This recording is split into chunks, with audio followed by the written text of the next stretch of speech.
అధికార పక్షమే తప్పు చేస్తున్నప్పుడు విపక్షం ఏం చేయాలి? అధికార పక్షం పోలీస్ పాత్రలో ఉన్నప్పుడు నువ్వు బాధ్యతగా వ్యవహరించాలి. మేము ఇంత జాగ్రత్తగా ఉన్నాం, నువ్వు ఎందుకు తప్పు చేస్తున్నావు అబ్బాయి అని. తప్పుడు కేసులు వీళ్ళే పెడుతున్నారు కదా. మామిడి రైతుల దగ్గరికి వెళ్ళి కేసులు పెడతారా? లేకపోతే తప్పుడు కేసులు ఇప్పుడు ఎందుకు ఆ యాక్సిడెంట్ కేసులు అంత సింపుల్గా లేచిపోయింది? ఎంత పెద్ద హంబక్ సృష్టించారు. మీడియా చేతిలో పెట్టుకుని వీళ్ళే ఆరోపణ చేసేస్తారు, వీళ్ళే కేసులు కట్టేస్తారు, వీళ్ళే ఆర్గ్యుమెంట్ చేసేస్తారు, వీళ్ళే శిక్ష వేసేస్తారు. కోర్టు జైలు శిక్ష ఒరిజినల్గా పడితే అనుభవించేదానికి 10 రెట్ల నరకం వీళ్ళ గేమ్తో నడుస్తుంది.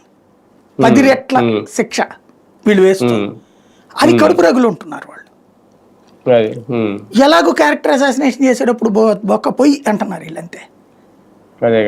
వీళ్ళు ఇక ఓ రకంగా చెప్పాలంటే ఈ బొక్కలు భోషణాలు ఇట్లాంటి పదాలన్నీ వీళ్ళు వాడేస్తున్నారు ఓపెన్గా. వీళ్ళ ఉద్దేశం కూడా అదే. వీళ్ళని అలా రెచ్చగొడితే ఈ రెచ్చిపోయి వీళ్ళు మాట్లాడే మాటల్ని చూపెట్టి వీళ్ళు చాలా వ్యూహాత్మకం ఉంది తెలుగుదేశం. ఇప్పుడు ఈ కేసులన్నీ పెట్టడం ద్వారా తెలుగుదేశం కట్టర్ కార్యకర్తలు మానసిక సంతుష్టీకరణ.